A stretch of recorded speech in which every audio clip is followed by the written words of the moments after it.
Magandang umaga po sa inyong lahat, lalo na sa ating Panginoon, Lord God. Nais ko pong lumapit sa iyo sa araw na to at mag-pray po ako para sa may mga karamdaman.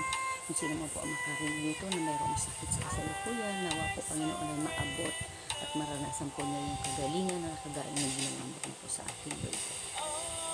Tayo pong lahat ay kumikit. Ako po ay mananalangin, ilulay ko po yung ating hands. Pwede po kayong mag-lay ng hands ninyo at sabayan niyo po ako. Pwede po kayong sumabay sa panalangin ko o pwede po kayong makinig at pwede po kayong mag-angkin lamang yung sabi ng Amen. Salamat po ng marami sa inyo. And Lord God, ito na po, lalapit po kami sa iyo sa umagang ito.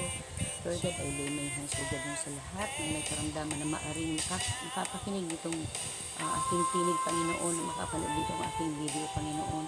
Pinululog po silang lahat sa iyo, Panginoon, Lord God. Hawakan niyo po sila, Panginoon, mula ulo hanggang paa, hanggang sa loob ng kanilang katawan, Lord God. Na alam po po, Panginoon, God, na kayo po ang may gawa, may likha sa aming katawang, Panginoon.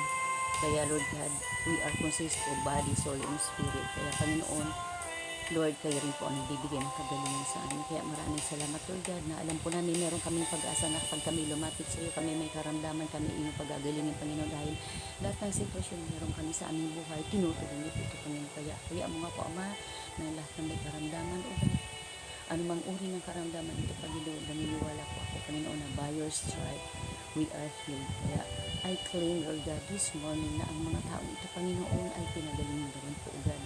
Kung sila mga po, Panginoon, mayroong cancer, sila mga po, Panginoon, may mga arthritis or mga gout, Lord God, mayroong mga pong sakit, Alzheimer, sakit sa tiyan, anumang pong uri ng karamdaman, Panginoon, ito mga po, Panginoon, ay dread disease or yung mga masyadong mga mabibigat, Panginoon, yung masyadong mga komplikadong karamdaman, Panginoon. Walang imposible sa iyo, Panginoon. Cancer man ito, Panginoon, kaya mo pagaling ang lahat ng ito, Panginoon. Simpleng karamdaman, Panginoon, kaya mo pagaling ang lahat ng ito at nilulunasin ito, Diyos. Kaya sa umagang ito, patuloy po ako nagbibigara, Panginoon, at nag-aangkin ang kagalingan sa bawat isa, Panginoon, Lord God. Maraming salamat po sapagkat, Lord God, yung kanilang mga karamdaman, O God, at ito'y aking, Lord, tinataas niyo kami pinawak ang Panginoon, ugat. Ito po, ugad, ay aking hinahagod, Panginoon, pababa mula sa kanilang ulo, sa loob ng kanilang katawan, maging sa labas ng kanilang katawan, sa pangalan ni Jesus.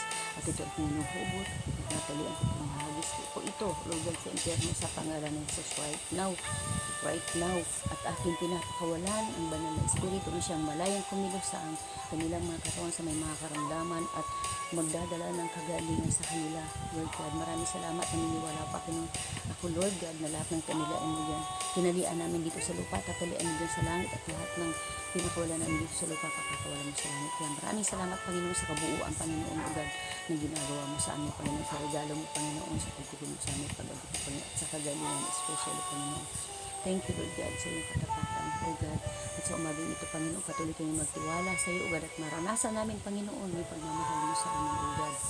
At magtiwala kami that we are totally healed. Maraming salamat po, O God. Kami po'y nag-aangkin ng katagumpayan, Panginoon, at po sa mga hindi pa nakakakilala sa iyo, Panginoon, O God, na nakakapakinig ng aking tinig, Panginoon. Kaya mo rin po, Ama, na maranasan mo nila, Panginoon, yung pag-abot mo sa kanila, Panginoon, na makilala kanila, Panginoon, magkaroon sila ng personal na pakikipag-ugnayan sa iyo, Panginoon, personal na pakikipag-relasyon sa iyo, Panginoon, bilang Diyos at sariling tagapagligtas. Lord God, we will use people, Panginoon, upang maabot sila, Panginoon, sa ganitong sitwasyon ng kanilang buhay. Sila po, Panginoon, mamumuhay ayon sa iyong kalooban. Thank you, Lord God.